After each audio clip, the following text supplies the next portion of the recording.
Fala aí, gente, tudo bem? Então, vamos dar continuação à nossa aula, né?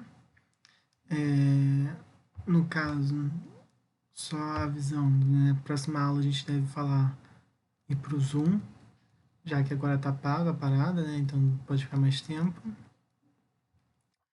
E eu vou fazer hoje pelo YouTube, mais uma vez, só porque minha irmã vai precisar do computador, porque ela vai fazer prova.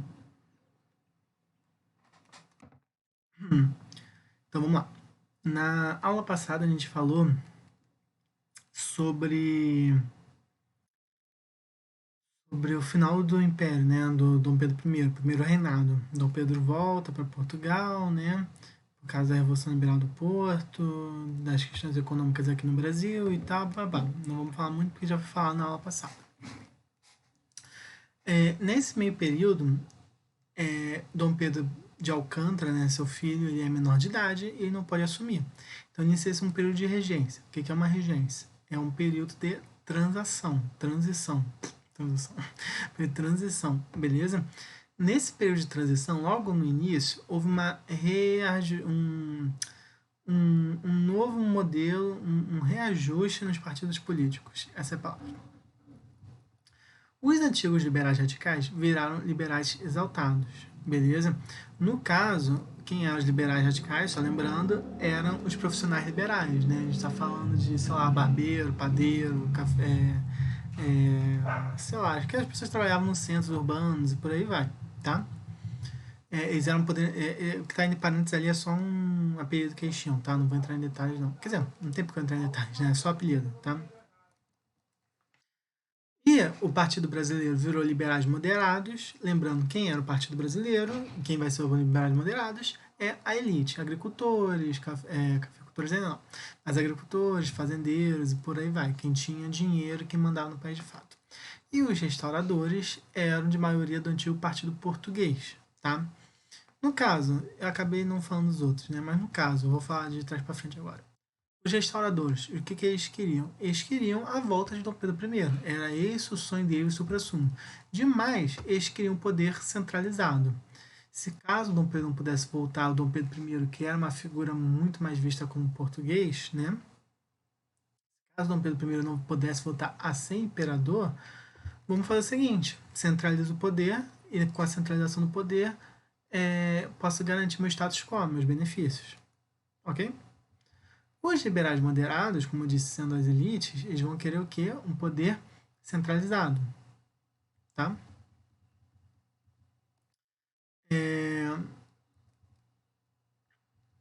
Desculpa.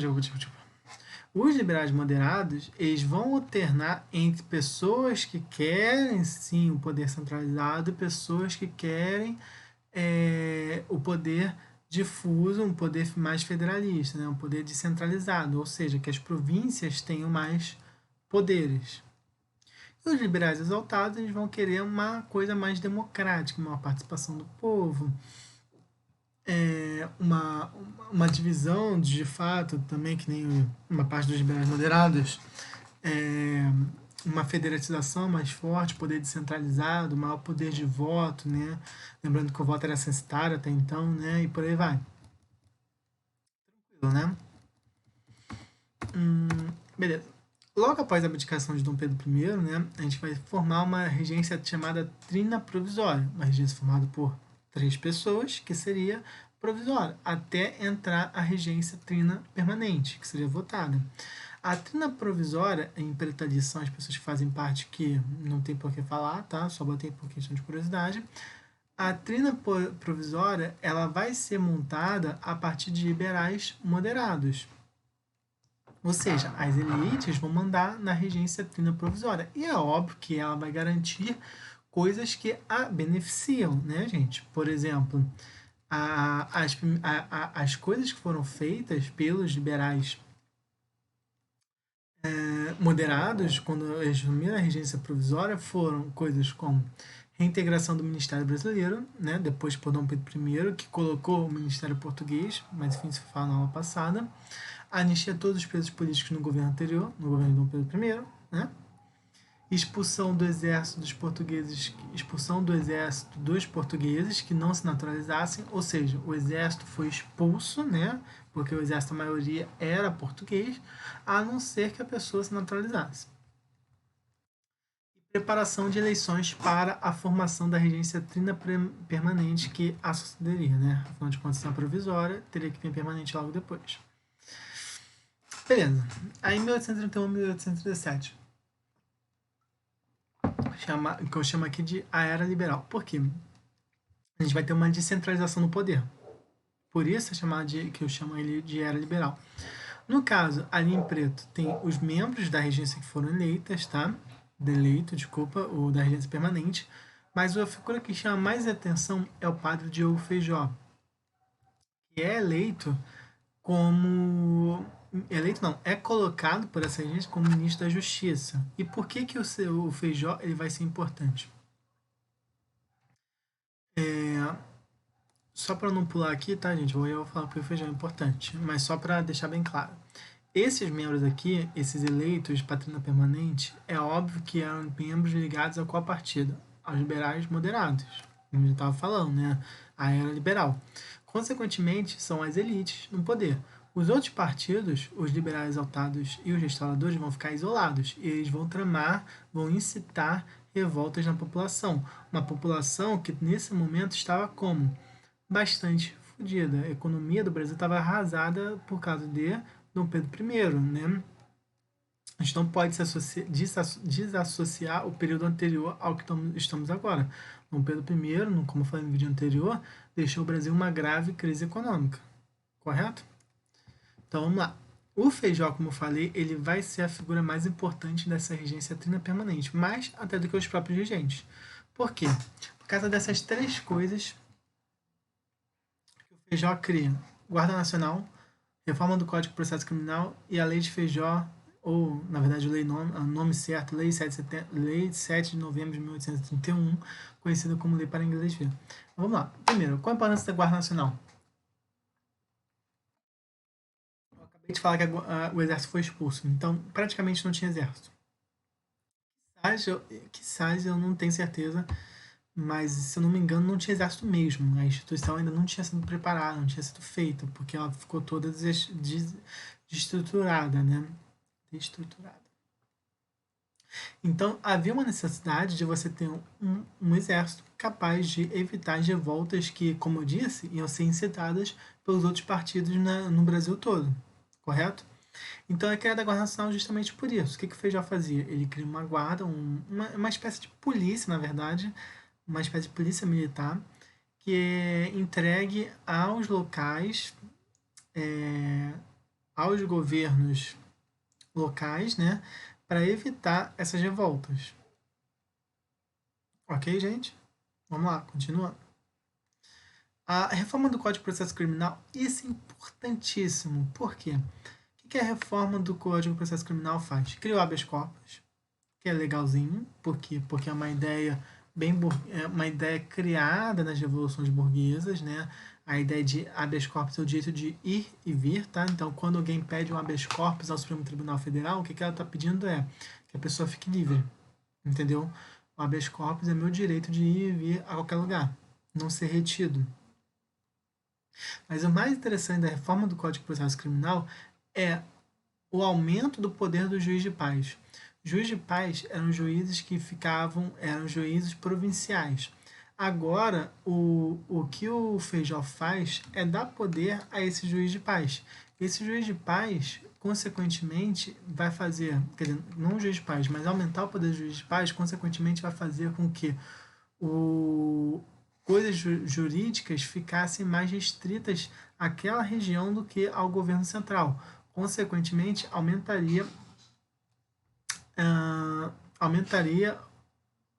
não, diminuiria a necessidade do poder central, né? E aumentaria o poder provincial.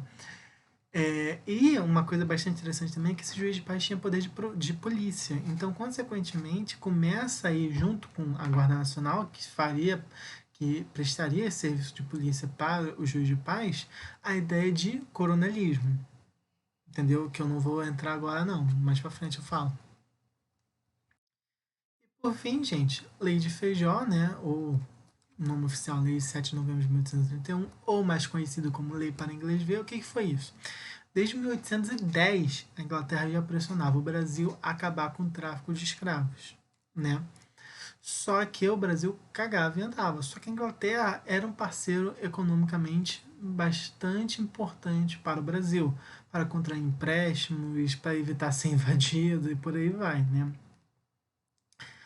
Então, o que o Feijó faz é simplesmente dizer: acabou o tráfico de escravos.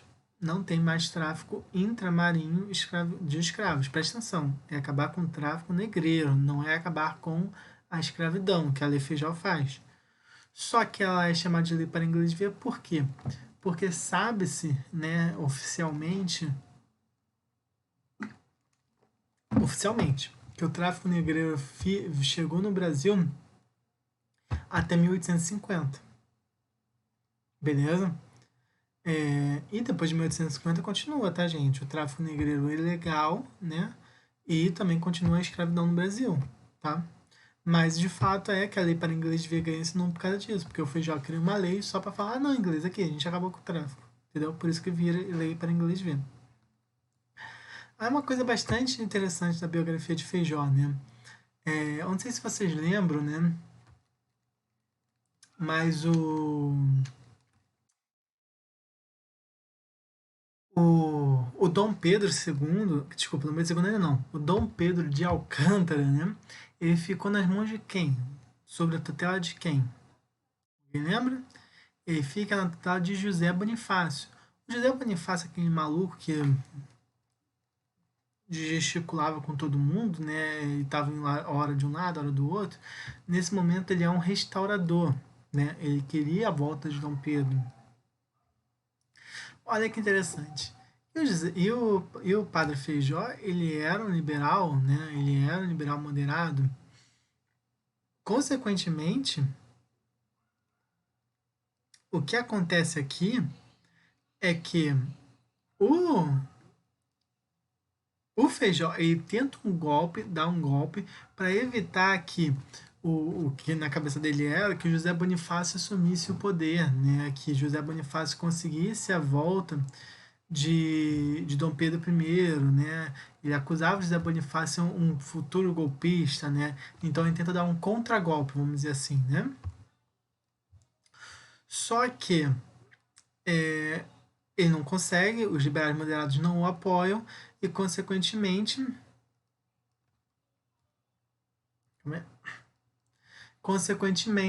ele é destituído e os liberais moderados que foram expulsos no golpe voltam ao poder. Só que apesar do aumento do poder local dado pelo Feijó, né, com a Guarda Nacional, o aumento do juiz de paz, ainda era muito pouco para os membros dos liberais moderados que queriam um aumento maior ainda do poder das províncias. Lembrando que os liberais moderados tinham membros que queriam uma descentralização do poder e outros queriam a centralização. O Feijó dá um pouquinho de centralização, mas não era o suficiente para os liberais moderados que queriam uma descentralização maior. Nesse momento, com o Feijó tentando esse golpe, os poderes das províncias conseguem pressionar o governo central para aumentar essa descentralização. E essa descentralização, esse aumento, vem pelo chamado Ato Adicional de 1834. Importantíssimo, tá? Para vocês saberem. Feijó, aquelas leis lá do Feijó é importantíssimo e isso é extremamente importante, tá? Então vamos lá. Ato Adicional de 1974. O que ele fez? A criação da Assembleia Legislativa Provinciais com inúmeras prerrogativas político-administrativas. O que é isso, gente? Agora vai ter o poder legislativo nas províncias. Então as províncias podem criar o quê? Suas próprias leis. Beleza? Extinção do Conselho de Estado, né? O Conselho de Estado, ele era um órgão que serviria para controlar as províncias, né? Ele era ligado ao governo central. A preservação do Senado vitalício, tá? Esse aí se manteve. E a criação da regência una, em substituição à trina, o novo regente seria eleito por voto direto e secreto para um mandato de 4 anos, tá?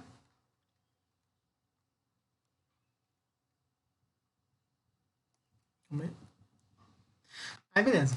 Só que nesse tempo, meio tempo, 1884, Dom Pedro I morre. Qual o problema, gente?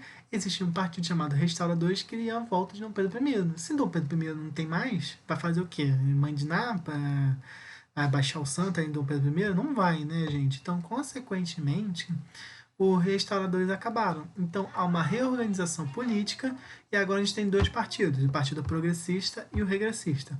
No caso, o progressista, ele junta membros do Partido Moderado e do Partido dos Exaltados. Tá? Os liberais moderados e os liberais exaltados. Já o regressista, ele era composto pelos restauradores e poucos moderados que estavam descontentes com a situação do liberal tomada dentro dos liberais moderados. Entendeu? Não confundo. O que eu quis dizer foi o seguinte, vou repetir essa parte aqui que eu acho que talvez ficou um pouco confusa. Lembra que eu falei que dentro dos liberais moderados existiam gente que queria descentralização e outros que queriam centralização, né? No caso, os regressistas foram aquela galera que queria a centralização. Por quê? Porque já estavam sendo tomadas medidas descentralizantes. Então a galera que estava putaça com os liberais moderados, que não estavam mantendo a centralização, vai para os regressistas, que tinham uma grande parte dos antigos restauradores. Ok? Fluiu? Vamos lá. Então tá, gente. Com o ato adicional, com aquelas leis criadas quando ele era ministro, o Feijó ele tem um certo sucesso e, consequentemente, ele consegue se eleger como o primeiro regente uno no Brasil. E a primeira medida que ele fez é acabar com o poder moderador, algo que todo liberal odiava, né? Afinal de contas, o poder moderador ele vem na Constituição de 1824 outorgada, não se esqueça do termo outorgada, promulgada, outorgada por Dom Pedro I e tiraria o poder dos outros três poderes. O que na verdade é o poder moderador, era uma espécie de absolutismo. Beleza? Ah, aí tá. Aí nesse azulzinho aqui, né? Deixa eu ver só o que eu botei aqui. Ah, sim, tá. Só que acontece, esse sucesso que levou ao padre Feijó chegar ao poder na regência una também foi o mesmo sucesso que vai fazer arruinar ele se arruinar e arruinar a política descentralizante. Por quê? No momento que o Feijó ele dava poder, né, eu falei, né, aumentar o poder de juiz de paz, botou a Guarda Nacional pra galera, criou assembleias legislativas. Quando o Feijó quando é dado tudo isso, eu aumento o poder dos locais. Só que os locais, brasileiro é tudo meio filha da puta, né? Então, os locais, o que, que fizeram? Com esse poder, o poder subiu, entendeu? Subiu a mente. Então, eles começaram a exercer papel quase que absolutos dentro daquelas regiões. Aqui começou os famosos coronéis, que basicamente, gente, assim, muito entre aspas, tá? Dura até hoje. Coronelismo, aquelas pessoas que têm influências em determinadas regiões e conseguem se perpetuar no poder por causa disso, né? A gente tem, esse vídeo vai pro YouTube, não sei se eu posso falar, mas a gente tem grandes exemplos aqui no Brasil lá para a região norte, né? Não vou dar o nome não. Em Alolaria, mas aqui eu não vou falar não. Que é uma espécie de coronel, a pessoa manda na região toda e com isso ele se perpetua no poder. Beleza? E é óbvio que esse poder regional vai fazer com que as províncias tenham muito mais poder de, de pressionar o governo central. Poder de exército agora, entendeu? E esse poder é inflacionado pela população. Nossa, pela população, desculpa, gente. Pela população que estava numa grave crise econômica, com fome, passando desespero. Eu tinha um professor de história no meu ensino médio que ele falava: você quer ver a população se voltar? Deixa ela ficar com fome. É essa a ideia, entendeu? Então, estoura-se várias revoltas dentro do Brasil e, consequentemente, o Feijó ele fica numa situação fragilizada e é obrigada a renunciar em setembro de 1837.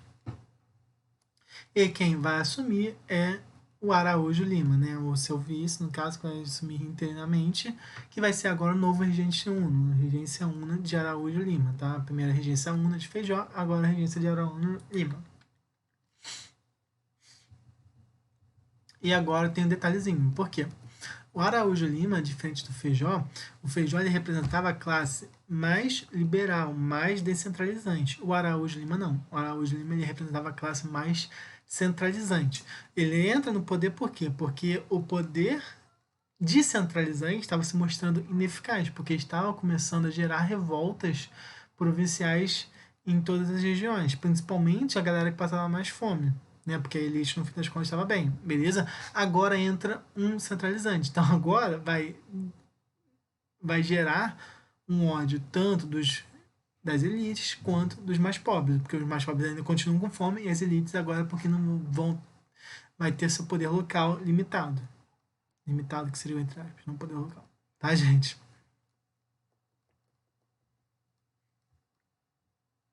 Eu vou falar ainda sobre as revoltas, tá, gente?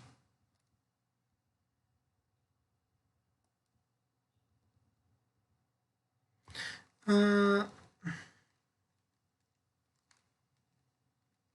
como eu disse, Araújo Lima ele é colocado no poder em 1878, né? Com, com apoio dos centralizantes. E em 1840 ele acaba com o poder descentralizante. Como é que ele faz isso? Ele cria a lei interpretativa do ato adicional de 1884. Não confunda a lei interpretativa do ato adicional de 1884 com ato adicional de 1884. Essa aqui é lei interpretativa. O que, que a lei interpretativa dizia? Dizia o seguinte: esquece o ato adicional de 1884. O ato adicional, rapidinho, gente, só um pequeno parênteses. Ato adicional o quê? A Constituição. Entendeu? Vamos lá. Então, a lei interpretativa do ato adicional, né, fazia simplesmente falar assim, ó, nada, esquece aquele ato adicional, isso aí não existiu não. É basicamente isso, beleza?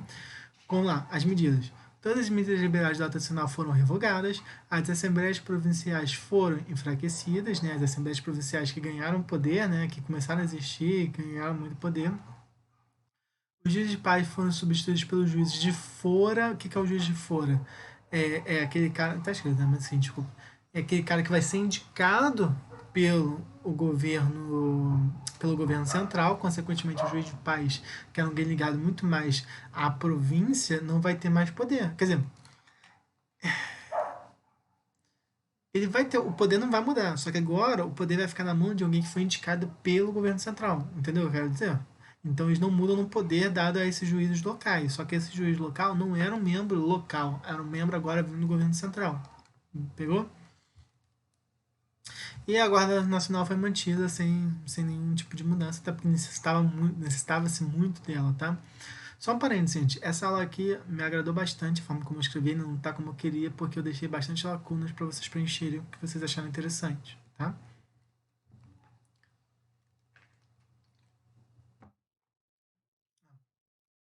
Como eu disse, a Guarda Nacional foi mantida, né? Para evitar as rebeliões que não pararam, continuaram, né?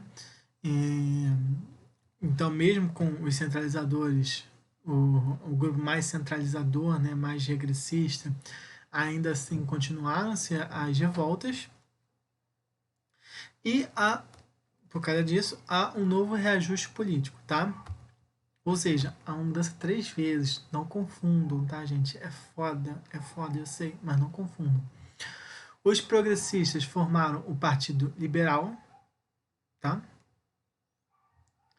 E os regressistas transformaram-se no Partido Conservador, ok? Aí tem uma coisa que é bastante interessante, né? Porque esse é o momento que o Partido Liberal e o Partido Conservador, nessa transformação em Partido Liberal e Partido Conservador, se lembra que os regressistas eles eram membros do antigo Partido Moderado também, né? Liberal moderado, né? Lá atrás.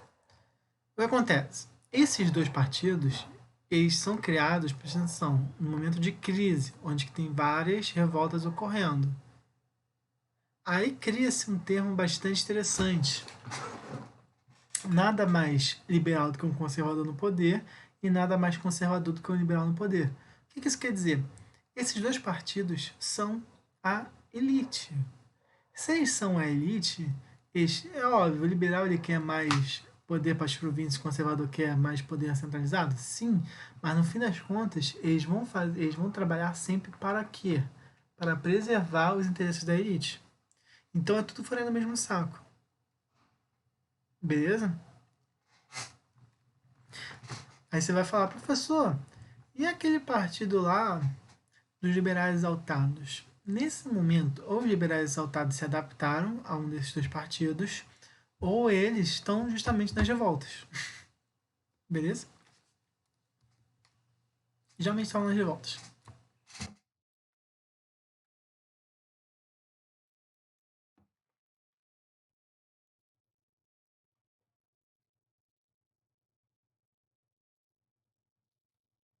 Pra você ter ideia, né? Aqui, olha que interessante.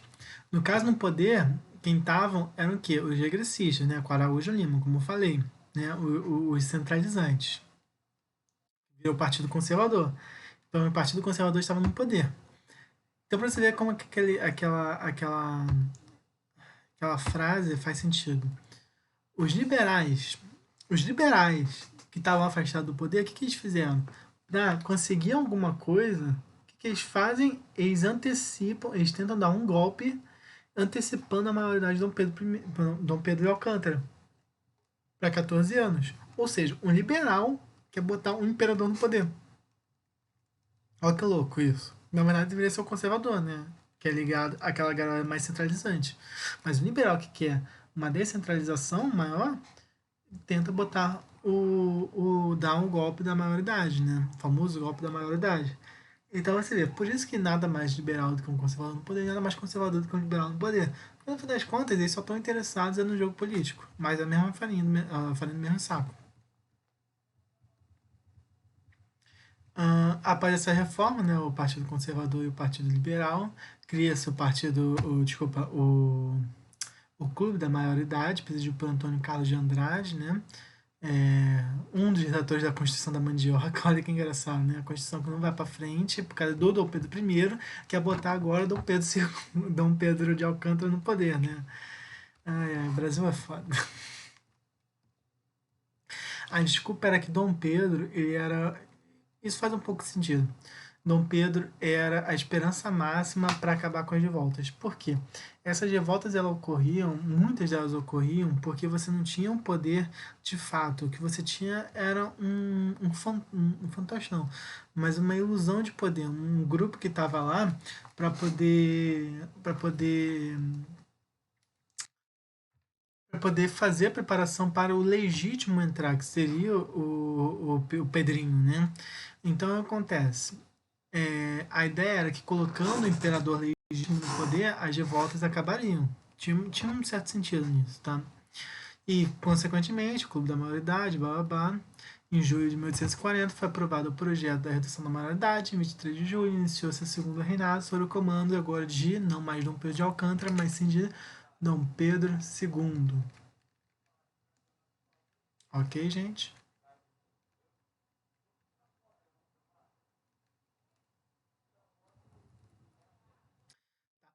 As rebeliões regenciais, né? Aqui eu não quero que vocês entrar muito em detalhes. Por quê? Porque o que a gente precisa saber é o resumão, beleza? Meu medo é de entrar em muitos detalhes e vocês ficarem com muitas informações necessárias, tá? Mas vamos lá. Cabanagem. Ocorrida no Pará. Sempre tem que saber o lugar que ocorreu, tá? Motivo: péssimas condições de vidas e repressão oficial e o recrutamento forçado. Esse é o motivo que vai gerar revolta, tá? No caso, gente, o nome cabanagem vem da palavra cabano, que é a moradia que as pessoas viviam. As pessoas elas viviam numa situação econômica bem bem escrota, beleza? No caso, o Nordeste todo estava com uma economia bem enfraquecida, né, gente? Não pode esquecer da crise do açúcar que ocorreu, do algodão dos Estados Unidos que volta a crescer, né? E entre todas essas relações, todos esses problemas, ainda tinham disputas locais entre liberais exaltados e restauradores, né? Que chega no poder, no final das contas, um restaurador. Então acontece, sempre que ocorria isso no Brasil, foi o que eu falei anteriormente, né? O, o outro vai lá e inflama a população a se rebelar. No caso, os liberais exaltados inflamaram a população a se rebelar contra os restauradores, contra o governo local do Pará. E é muito fácil você inflamar a população, porque a população já tá puta pra caralho, entendeu? Essa é a questão. A população tá puta pra caralho. Por exemplo, a Dilma. Assim, fazendo um exemplo muito louco. Cara, a Dilma não tinha motivo pra dar golpe, né, penalada fiscal. Os outros presidentes deram. Mas o que acontece? A população tava puta pra caralho, porque a situação econômica tava indo mal e etc. Então tu bota lá uma sementinha, pá, explode, entendeu? É o que acaba acontecendo com esse cara aí também, né? Mas vamos lá. Ah, esse movimento, no caso, ele durou 5 anos, mas apesar de ele ter durado 5 anos, ele era um movimento muito. Calma aí, gente, rapidinho que tem aqui negócio de bateria. Deixa eu só ver quanto é que tem.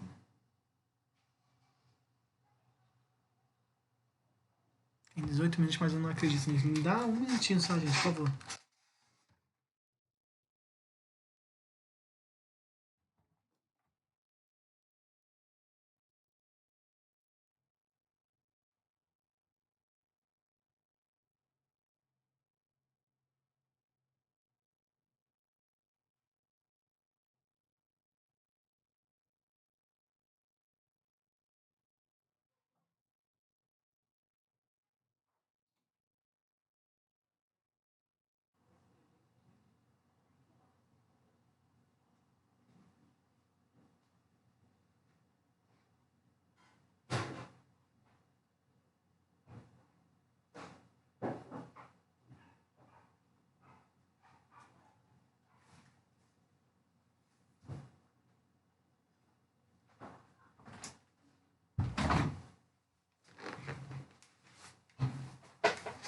Voltei, gente. Desculpa aí. É porque tá falando 18 minutos, eu acho que até menos a gente acaba. Só que eu não quero correr o risco, né? Cadê?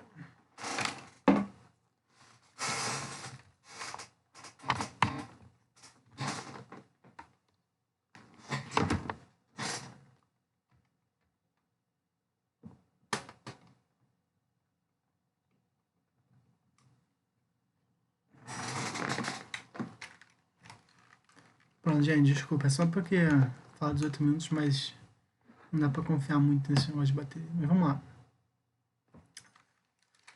Vamos lá. Acho que eu parei.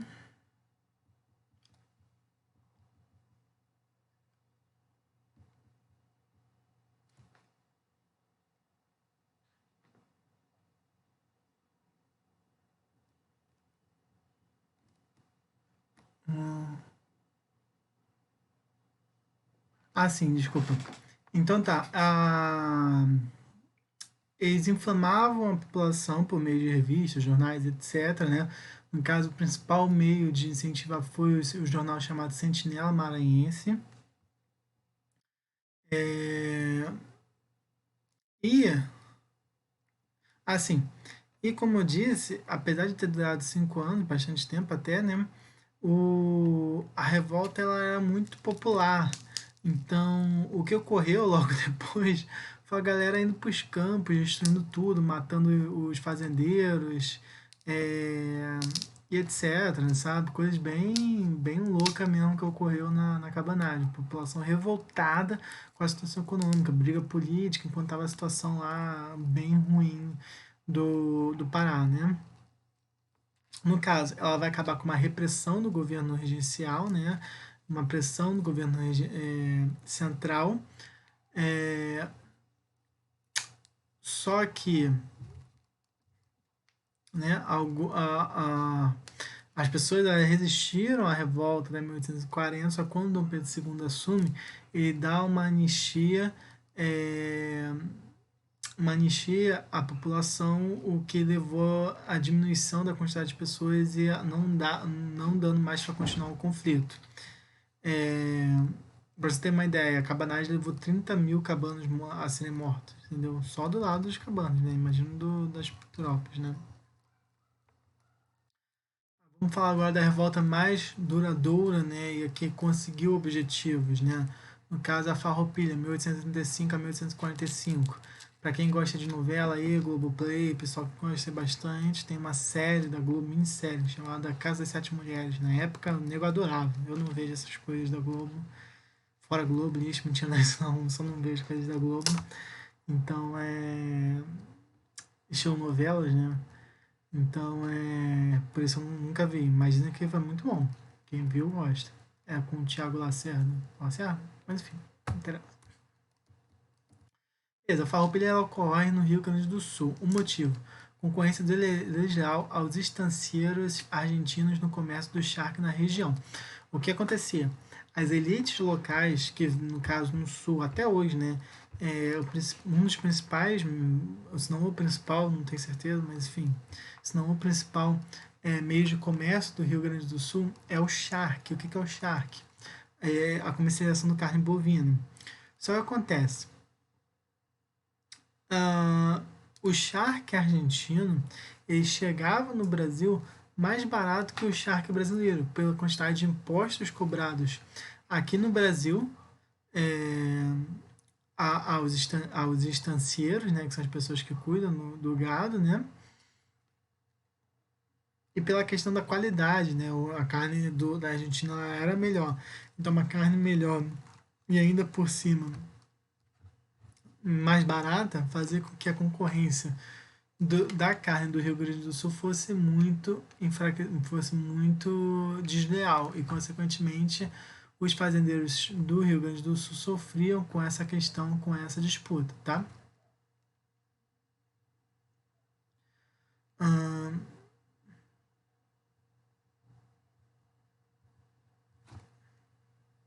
tem uma questão também para o charque de lá ser mais barato. A mão de obra era assalariada. Você fala, ué, professor, mas mão de obra escrava não se torna mais barato? Claro que não, porque mão de obra escrava é uma coisa burra, porque você tem que pagar comida para o escravo, você compra o escravo, você tem que cuidar do escravo, porque ele é uma propriedade sua. O assalariado não, o assalariado é tipo, foda-se, né? O Jeff já deve ter falado isso com vocês. Ou deve estar chegando para falar um pouco sobre essas ideias de mais marxistas, não marxistas, mas capitalistas, desculpa, nada a ver. Mas enfim, que é a ideia de que um assalariado sai mais barato. O assalariado eu pago o salário mínimo e foda-se, se vira, entendeu? Se você não tem saúde, o problema é teu. Qualquer coisa eu vou lá e te troco, né? A massa de mão de obra.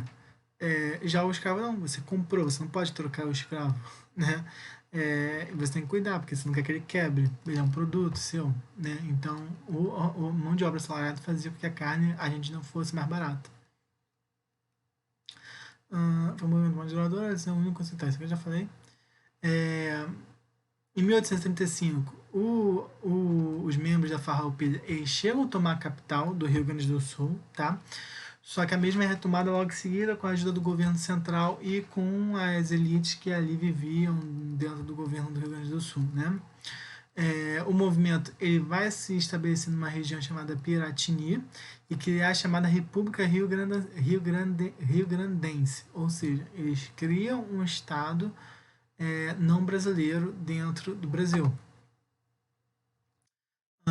Uma curiosidade bastante interessante, às vezes cai em prova, eles contaram com o apoio de Giuseppe Garibaldi. Quem é o Giuseppe Garibaldi? Não sei se acho que o Jeff ainda não chegou não.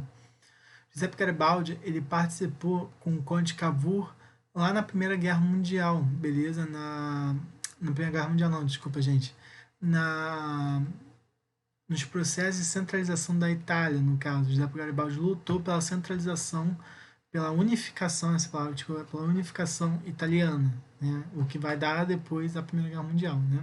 Vai chegar lá, logo depois. O cara era de luta, né? Lutou lá e lutou aqui. Ah, com o tempo, os farrapos eles iam sendo enfraquecidos porque é, já tava se prevendo a transição do Império para Dom Pedro II, então não havia mais necessidade dessa guerra sangrenta continuar. Então, consequentemente, foi diminuído o número de membros, até que em 1840, Dom Pedro dá anistia geral, o que faz diminuir muito, muito mais, né, a quantidade de membros, porque para que vão chamar guerra se eu ainda vou ser livre, né? E em 1845 é assinado o Tratado de Paz, né, dando liberdade a todos. Revolta dos Malês, ocorrendo na Bahia. Isso é bastante interessante, porque a dos Malês é uma revolta escrava, 100% escrava. É a única revolta 100% escrava que houve no Brasil. E tem que ser levado bastante atenção porque existia o medo do haitianismo. Eu já falei isso com vocês mais de uma vez. O Haiti ele foi um país, né? Ele é um país, né? Desculpa. Ele se torna liberto da França por uma revolta negra, né? Então e depois eles expulsaram e mataram todos os senhores que tinham lá, né? Então esse medo de latinismo aqui no Brasil sempre reinava. O que acontece? Vamos lá, os malês. Só para dar um cenário geral. A população da Bahia, 70% da população de Salvador era negra, sendo 30% escrava, ou seja, dentro de 70%, 30% era escrava. 70% é muita gente, muita gente. E desses muita gente, ainda muitos são escravos ainda, entendeu? É... Só que acontece, os malês, eles eram um grupo étnico vindo da África que tinham cultura muçulmana, islâmica, né? Então essa revolta, ela não era agregadora, ela não era para todos os escravos, para todos os negros, não, era só para os muçulmanos. Se a revolta desse certo, o que eles iam fazer? Escravizar brancos e negros que não fossem muçulmanos, entendeu? No caso, essa revolta ocorria pela situação como os escravos eram tratados, não era por questão de não poder cultuar o culto deles, tá? Até tinha um pouquinho disso, mas a liberdade de culto até era relativamente garantida, né? Mas o principal motivo era a condição dos escravos. Só que eles só se portavam com o grupo deles, né, os malês.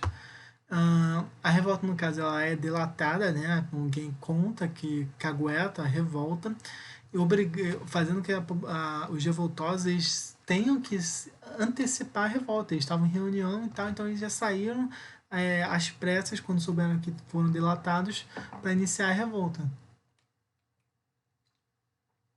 Então, consequentemente, a polícia já sabia, né, por causa do caguete. Consequentemente, a revolta ela dura menos de um dia, né? Mas não é por isso que ela é menos importante, tá, gente? É bastante interessante pela questão do haitianismo, etc. Por ser negra, né? A Sabinada ocorreu em Salvador, ganha esse nome por causa do seu líder, né? João Sabino, um jornalista. Jornalista? Acho que é jornalista. É, no caso, ele é organizado pelos liberais radicais, né? Com participação das classes médias urbanas, que é a galera no geral, né? A galera mais livre. Ahn, Calma aí que eu me perdi. Tá. A questão econômica, né? O arroz fiscal, aumento dos impostos, a centralização política foi é, o que levou a revolta, né? Em 1837, né, inflamado pelos liberais hum, exaltados, né? Que no caso agora são liberais radicais, desculpa. Quer dizer, no caso são liberais exaltados. Em 1817, os revoltosos tomaram a cidade, expulsaram o presidente da província, proclamaram a República Baense, que duraria até a maioridade de Dom Pedro de Alcântara. Ou seja, a ideia era tirar esse governo ilegítimo, que é o regente, e se tornar independente até o governo legítimo chegar no poder, que é o de Dom Pedro de Alcântara, que seria o Dom Pedro II, tá? Ah, o governo ele é deposto, ele chega a ser deposto, inicia essa república baense. Só que acontece, esse governo deposto, ele artimanha com as elites locais derrubar a revolta. Por quê? As elites locais tinham medo de uma revolta escrava. E com a ajuda de tropas liberais, é, eles cercam os membros do movimento da Sabinada e, consequentemente, ela acaba, né, sendo massacrada pelos exércitos. em 1888.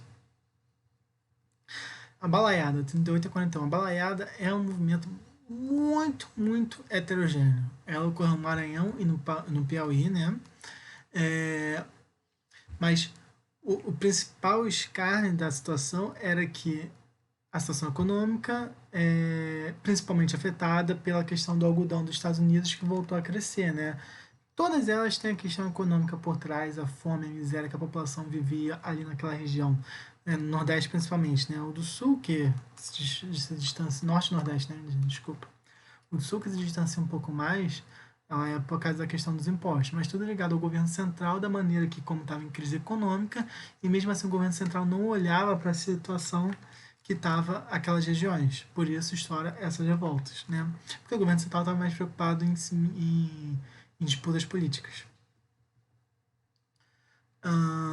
Para você ter ideia de como ela é bem heterogênea, né? Olha só, os liberais inflamar a população, sempre os liberais exaltados, os liberais vão incitar a população, tá? Afinal de contas, são revoltas provinciais, né? Mas enfim, como eu ia falar, como ela é bem heterogênea, o movimento inicia-se quando um vaqueiro invade um conservador, é, invadiu, invadiu um conservador não, tá escrito errado aqui, gente, invadiu uma fazenda de um conservador para libertar presos que estavam sob cuidados desse cara, né? Nossa, tá bem mal escrito isso aqui. É...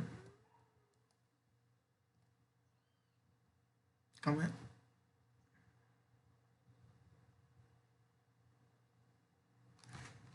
Só rapidinho, deixa eu só um negócio aqui rapidinho.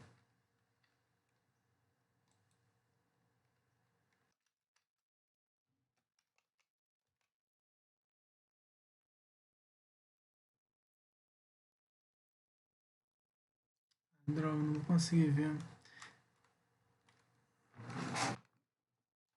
Só um minuto, gente, só um minuto.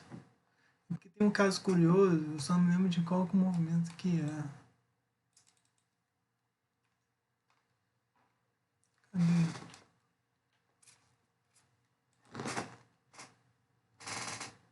Assim, achei. É da balaiada mesmo. É por isso que eu queria ver aqui, porque eu não queria confundir, mas só para confirmar. Da balaiada. O que acontece? O movimento inicia é assim, só que o movimento ele vai ganhar força. Um dos seus líderes do movimento, por exemplo, era um vaqueiro que teve a sua filha violada e o cara, revoltado com a situação, ele vai liderar o movimento, entendeu? Então, tipo assim, tinha vários motivos para as pessoas estarem nesse movimento, mas tudo no geral era a situação como que a população estava, como crise econômica e etc, né? Ahn, mas também, por ser heterogêneo, bastante popular, teve seus problemas, né? Não ganhou força, não teve apoio de dinheiro das elites, e, consequentemente, o governo manda suas tropas, reprime o movimento em 1840, vem a anistia, né, de Dom Pedro II, só que essa anistia praticamente não serve para nada, porque todo mundo foi preso, todo mundo foi morto, e quem estava preso, quando foi anistiado, em 1840, é... pouquíssimos estavam vivos, porque as prisões antigamente eram horríveis. Então, os poucos que sobraram saíram e provavelmente saíram com sequelas, né, gente? 50 minutos de aula, né? 48 minutos. É isso aí, gente. Beijos. Semana acho que não tem nada pra gente conversar, não. Mas enfim, beijos. É, vamos torcer aí pra logo acabar essa situação toda aí, né, gente? Enfim, vamos lá. Falou, gente.